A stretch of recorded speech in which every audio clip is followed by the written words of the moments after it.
The United States turned 250 on Saturday, marking the day a quarter of a millennium ago when its founding fathers proclaimed their independence from Britain. This year's July 4th celebrations in Washington were in planning for a decade until Donald Trump was reelected. The U.S. president had his own ideas, placing himself at the center of events. He hailed America as the crowning achievement of human history.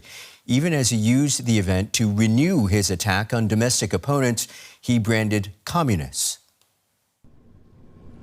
America's military might was at the heart of the 250th anniversary celebrations, with spectacular aerial and waterborne displays in both New York and Washington.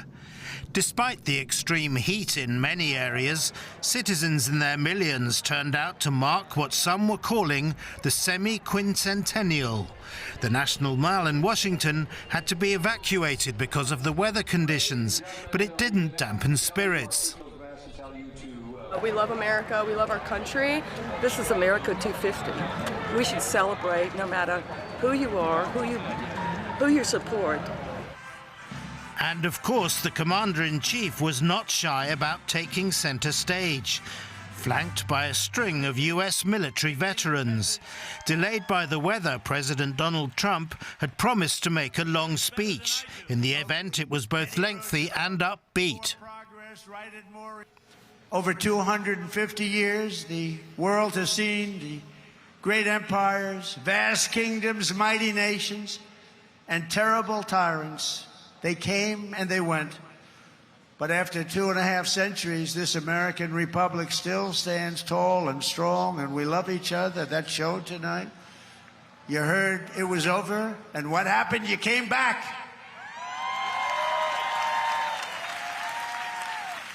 And this American flag still waves proud and free and beautiful. Trump also had this warning for his opponents in the run-up to November's midterm elections. America will never be a communist country. Won't happen. Communism is a loser, and it always will be. The communist system is the opposite of the American system, and the communist system has never worked. Our warriors did not fight communism on battlefields across the world, only to have that menace rear its ugly head right back here in America. We're not going to let it happen. As well as the political fireworks, lavish displays lit up the night sky in cities across America. And in Washington, lightning forks made a striking addition to the pyrotechnics. A fitting end, perhaps, to the drama of USA 250. Let's cross over to Andrew Denison, director of Transatlantic Networks in Königswinter. Appreciate you joining us. I want to start with this. Donald Trump's July 4th speech was a confident statement about America's future.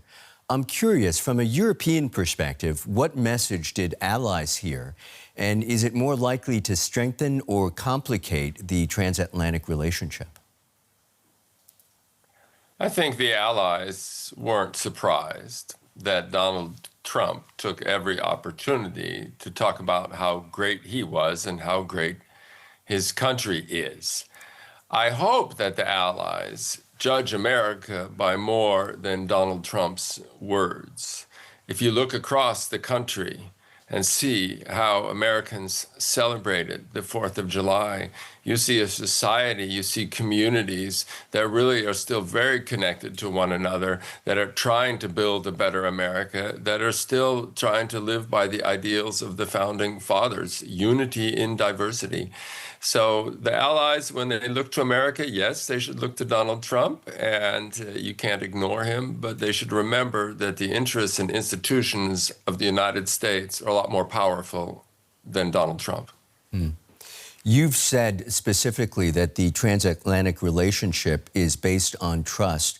Where is that trust strongest today, and where is it beginning to erode? Trust is to a degree based on words, but much more it's based on interests. What can we trust to be in the United States' interest? is it in the interests of the United States of America to turn its back on Europe, its largest market by far, both in terms of trade, container ships, but much more in terms of foreign direct investment? Think of Amazon Web Services or any number of American banking companies. Europe is far too valuable economically to simply ignore. Now, the problem is the Europeans know that too, and they can sometimes convince America to perhaps invest a little bit more and ignore that the Europeans are investing a little bit less, for example, in European security. But when it comes to trust, which is, of course, incredibly important, especially when you're trying to build cooperation in difficult times, then remember it's not just what is said, but it's the interests at stake. Imagine if Europe were not controlled by governments friendly to the United States. That would be a nightmare. So don't forget the interests and take what's said with a grain of salt, and maybe there can be a little more trust that this transatlantic relationship still has a lot going for it. Trump, you recently took calls with both Volodymyr Zelensky and Vladimir Putin about ending the war in Ukraine. Do you see any real momentum there if Moscow is still insisting on territorial concessions and Kyiv and Europe demand both full sovereignty and hard security guarantees? Well, the first thing that's important to underline is that the United States has not abandoned Ukraine, has not turned its back on Europe, although many felt that, many feared that. The G7 statement once again underlined that Trump's Washington thinks that a secure, sovereign, and prosperous Ukraine is in America's interest. That said, it's not surprising that Donald Trump does not want to escalate the conflict vis-a-vis Putin. That could cost a lot more money, and believe it or not, he did say he was going to get us out of foreign wars, especially those that the Europeans should be fighting instead of the Americans. But it's also dangerous. There's really a danger of nuclear war, of escalation getting out of control, and that holds Trump back as well. Therefore, it seems to me the only way to put pressure on Putin is if that pressure comes from Ukraine. Neither the Europeans nor the Americans alone are going to be able to put enough pressure on Putin, also because they're afraid of escalation. Ukraine, on the other hand, has nothing to lose, and we see now that Ukraine is really putting pressure on Putin. And with enough pressure, yes, then the Atlantic Alliance can come together and facilitate some sort of move towards a ceasefire. But Russia will remain dangerous for a long time to come, and that's why this summit, this NATO summit in Ankara, will be mostly measured by the degree of unity that it shows, that the alliance still stands together. That will make Putin consider whether he wants to continue the war. So let's hope that there is unity demonstrated at this summit, even though there are a lot of divisions about how the labor should be divided among the allies. Well, as those NATO leaders prepare to meet at the summit, I should mention this week in Ankara, what's the one issue that matters most, not just for the summit, but for the alliance's future? Well, the alliance has always had two major problems. One is burden sharing. How much do the Americans do? How much do the Europeans do? And the other is out-of-area conflicts, whether Ukraine or Afghanistan or now Iran. So on the one hand, we need to demonstrate that the Europeans are doing a whole lot more than they used to, and therefore it makes sense for America to continue to invest, that America is not going to be somehow short-handed, short-changed with the investment. And the other thing is to find some way, to find common ground, to try to get either the Strait of Hormuz secure and open, or find alternative ways to get the world's oil supply and all the other things that come out of the Persian Gulf back up and running. Common interests, but also a lot of political vulnerabilities in all of the countries of Europe and America. So it won't be easy, but the more unity we see, the better. G7 summit last week was a good example of how things should go, and I hope that will be the case in Ankara as well. Andrew Denison, many thanks to you. You're welcome. Have a nice Sunday. Let's bring in Jackson Janes, a resident senior fellow at the German Marshall Fund, which is a nonpartisan think tank dedicated to promoting cooperation between North America and Europe. Welcome to DW, Jackson. Now, with the U.S. celebrating this 250 years, it comes at a time of deep political division. What does this celebration, this anniversary we saw on Saturday, tell us about the state of America today? Well, I think it's like many of those that come before it. In other words, 250 years of the country is a major accomplishment. People are respecting that and enjoying celebrating it. But I think that basically what you were also hearing in the background was a great deal of disagreement, lack of consensus on what it is that we are headed for. We are actually doing something we've been doing for a long time. We're talking and arguing about our past, our present, and our future. And that's been going on for quite a while. And President Trump is a major catalyst for that particular situation. Can you help us unpack those specific disagreements? It's about three things, really. It's about trust in institutions, whether they be domestic or international. It's about what we consider to be a threat. And it's about really what we do things in the name of certain values that we also are arguing about. Those three things make up a triangle of the kind of polarization process that's been going on in the country for some time now.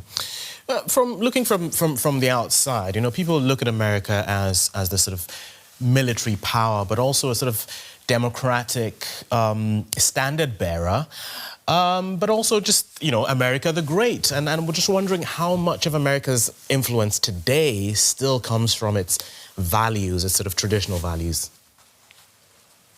It's interesting to talk that through because, for 8 decades after World War II, the United States was a beacon of much around the world in terms of not only its values, but the way it's constructed its government. And in some ways, I think what's been now happening is an attempt on the part of the current administration to redefine those three things that I just mentioned. The interests of the United States is no longer in terms of being the world policeman, according to the administration. The notion of threats is different than it was in the past 8 decades when we had a particular Cold War situation, then after World War II with the Soviet Union. And then the third thing I think that is really a problem is understanding where the trust has gone in terms of dealing with the United States itself. The unpredictability factor of the foreign policy of the United States has really gone off the rails in the last several months and years. And I think that that's something that really bothers a lot of people around the world. I just wonder, though, how much of this would you say is a major shift versus just a blip that's linked to one specific administration, the Trump administration? Right, and I think that's the very important point to make, that this, shall we call a transitional period in Germany, in the United States, has been going on for some time. And I think that there is going to be every reason to believe that this dialogue, or shall I call it this debate, this argument that we're having, is going to continue well beyond Trump himself. He was a catalyst, but we will continue to argue about what it is that we should be doing on the global stage. We will continue to argue about our domestic situations, our institutions, and to some extent, I think we are probably going to continue to be polarized for some time to come. That's not going to change very quickly because it's been deeply instituted into the United States over the last decade or two. On that note, I'm just wondering, is America becoming more inward-looking, or is it still willing to play that sort of global leadership role that we saw it take after World War II? Like I said before, I think it's probably not going to be an easy sell to an American public to be the global policeman. But at the same time, I think there is still a great deal to be said for the way in which the United States created, after World War II, the kind of system in which a lot of countries were able to participate and thrive. And I think that to some extent, that is a proud accomplishment in the eyes of many Americans.